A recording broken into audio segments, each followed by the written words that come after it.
honestly speaking, at this age and time, one would be wondering that why should this kind of a thing still be happening and the so-called government is looking the other way. An upper Sharia court sitting in KANO has sentenced controversial Islamic cleric Abdul Jabbar Nasiru Kabara to death by hanging. The embattled Nigerian cleric was arrested and detained by the state government for allegedly making blasphemous statements against Prophet Muhammad.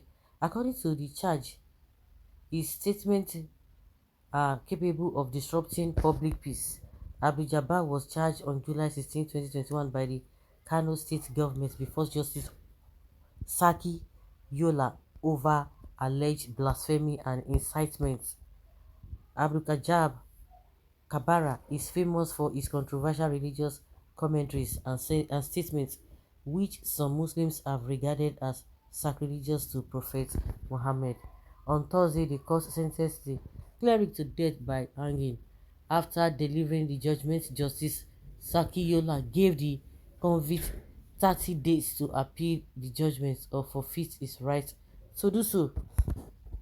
The judge also ordered the state government to seize 2 mosques belonging to Abdul Jabbar and called on all media to desist from using any of Abdul Jabbar's teaching and pictures, Daily Trust reports. Before giving his verdict, the judge said, "I am convinced that the prosecution counsel has done their part and proven their points beyond a reasonable doubt."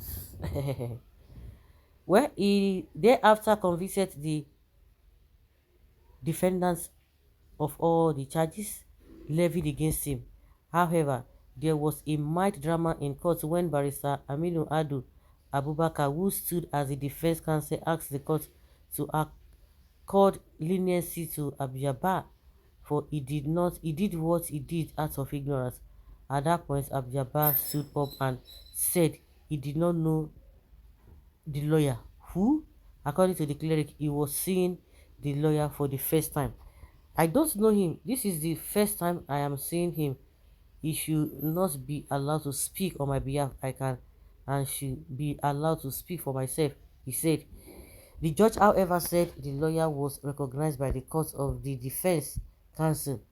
He said, "My lord, efforts after I heard how you twisted all my evidence, you turned around all my submissions upside down.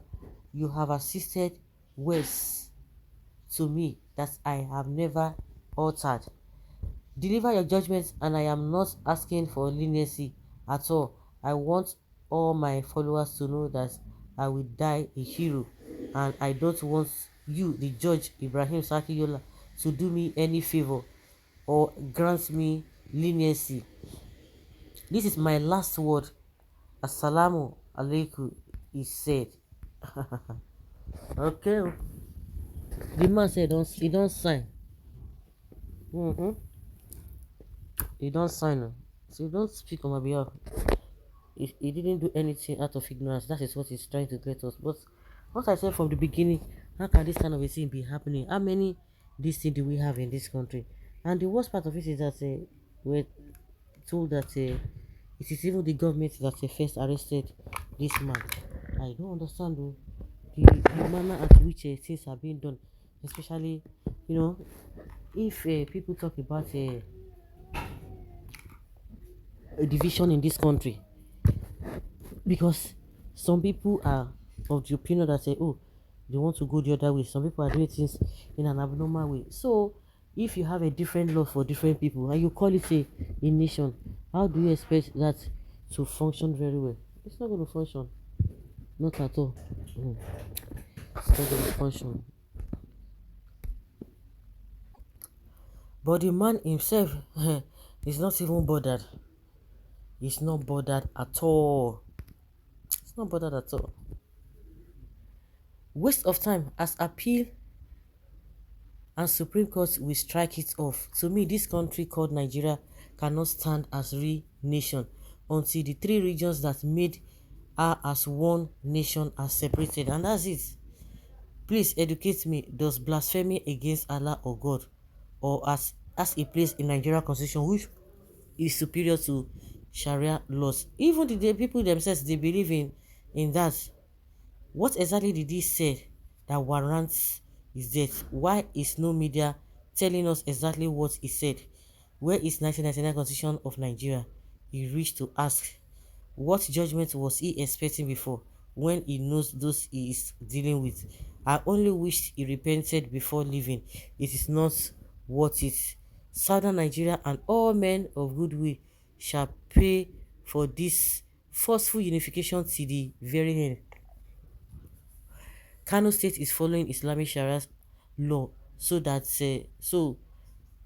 keep quiet, I swear, those that keep quiet, I swear you can do anything no matter what. Blasphemy to who? Is blasphemy in Nigeria constitution? Let's think twice before we move. That is one of the reasons why this country must be divided, because Nigeria didn't even belong to Islamic states. What did you expect from the only region in this world that pronounced death sentence to Muslims that abandoned the religion to another faith? And the so-called moderates and true moderates didn't see anything wrong in killing people that leaving Islam to another faith.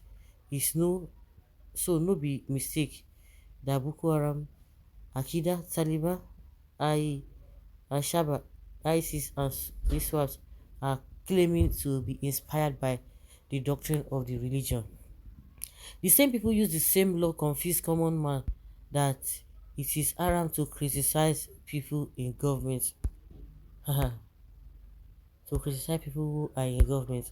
I want to ask, have these Sharia courts sentenced any northern politicians who even won the jail, or the North politicians are still stealing from the masses and not offending the prophet? Our Muslim brothers should allow Allah to fight for himself. Vengeance is for God and not for man. What did he say that blasphemed their God? Someone should tell me now. Any religion that still encourages or supports the killing of another human being is another human being for the so-called religious reasons. It is not worth it. The God I serve values human lives and who is holy and fearful. You know what it means to create a life. Is there constitution in this country at all? What type of government would take such a harsh decision on flimsy excuses?